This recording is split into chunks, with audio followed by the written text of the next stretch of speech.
2009, 2010 with our former president Yar'Adua, when we were not sure where he was, or if he was alive, or if he was fit, if he was unfit.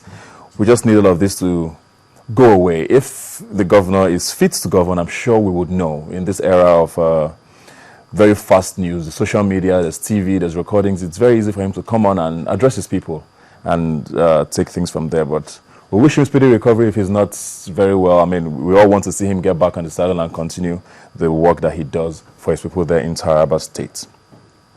Speaking of governors now, the PDP did witness a very serious crack yesterday. 7 governors from Sokoto, Jigawa, Rivers, Kano, Adamawa, and Kwara, alongside the former Vice President Atiku Abubakar, did hold a press conference to say that they were the new PDP. That was the word they used, and they were not very happy with the way the convention was being held and with the way the party has been run in the last couple of years. And basically, it looks like the PDP is not in very great shape as it is right now. We did hear that the PDM was registered at some point, which is the faction that was controlled by the former Vice President, but we do not know if he's a member because he seems to be leading this new PDP. We'll be watching to see what this spins off into. Is it going to be a new political party? Is the PDP going to have 2 factions now with a different chairman on this other side? With these 7 governors who are not who are not pushovers at all. I mean, these are states and these are governors who have been in the polity for a very long time and seem to know their onions. Of course, a lot of the opposition parties are liking this, and it looks like it might be a way for them to latch on and move forward with their own agenda. Speaking of the PDP now, and the elections in Anambra State, of course, are in the forefront. It's very interesting to see how they are shaping up with the elections coming up in November this year. 2 factions did hold conventions and elect different candidates in the PDP, and we know that Tony Nwoye was elected in one faction, and the other faction led by Ejike Ogwebego was the one who elected, I think, Andy Uba, but they have been suspended by the leadership of the PDP in Abuja. Andy Uba, Chris Uba, and Ejike Ogwebego have all been suspended. We don't know what's going to happen with the PDP in Anambra State, but we're looking at them to see how 2013 looks for them. Of course, APC has their own candidate, Chris Ngige, who is waiting to see how things go, and the ABGA as well. Well, we have a great show for you today. That's the week that was. We have members of the National Youth Council here who are going to be talking about something that did shape the last week, at least, in the federal government. The minister was fired for something that happened in Makurdi and Minna. We'll find out what that is about right after this. Investigating, exposing, uncovering, reporting, hard-hitting interviews. Sunrise Daily, only on Channels Television.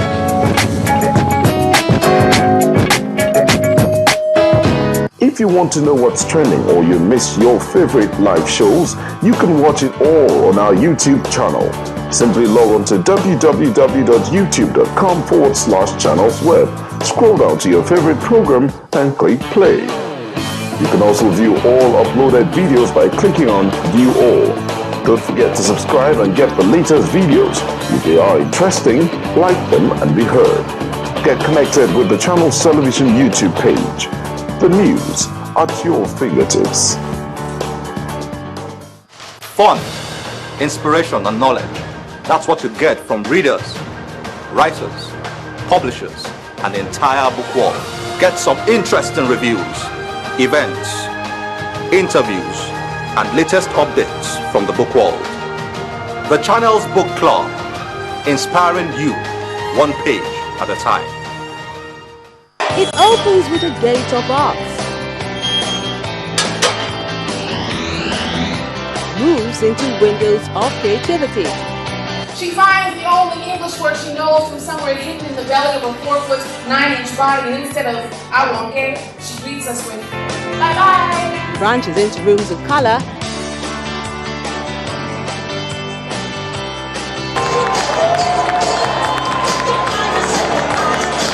and ends with a roof of imagination.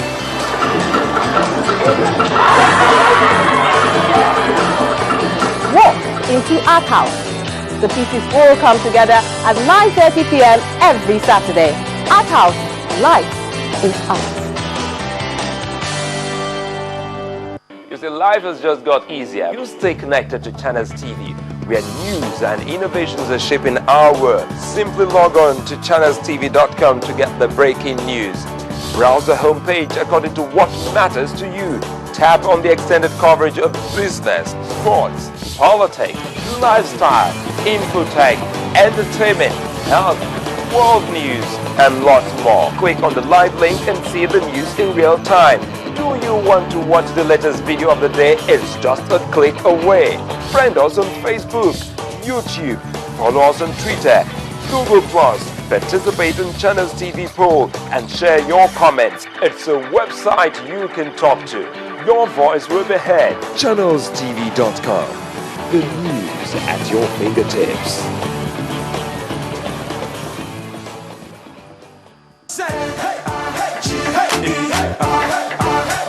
We represent.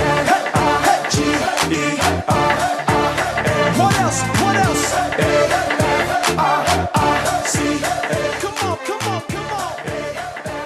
on. Welcome back. Now, the last week started with very abrupt news, almost unexpected, of the sacking of the former minister of youth development, Alhaji Inuwa Abdul Kadir.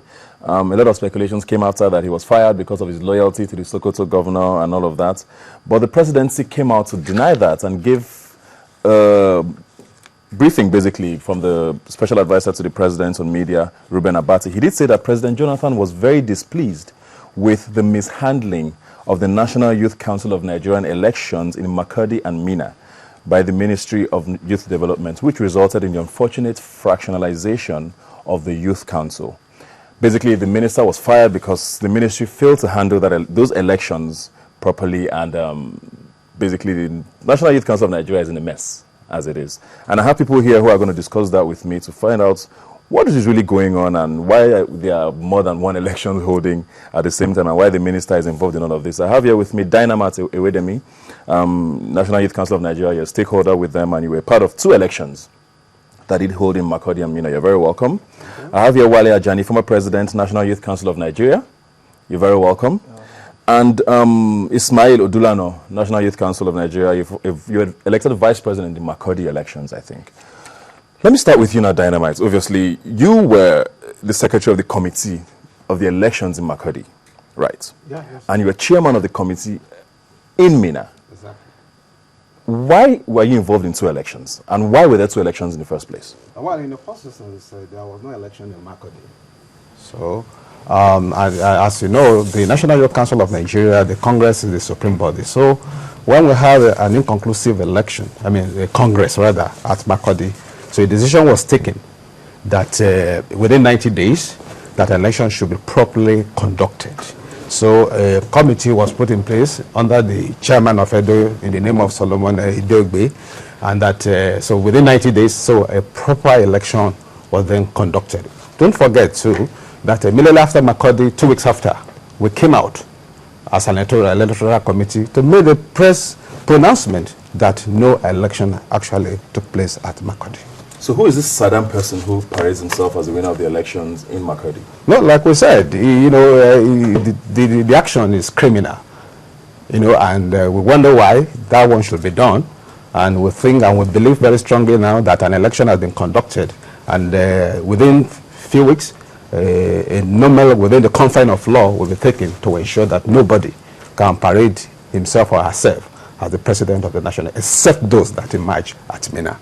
I'm going to go to you now, Ismail. Now, you were elected vice president in Makurdi. Yeah. Why then is the Makurdi election controversial if that is supposed to be, like you said, the valid election? Yeah, very good.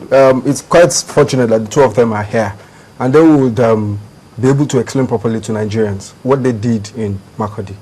Ordinarily, the Congress of the National Youth Council of Nigeria is a process, and we started the process in Makurdi.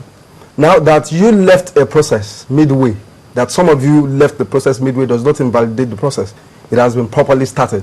He was the president of the National Youth Council of Nigeria at that moment. He was there at the opening ceremony.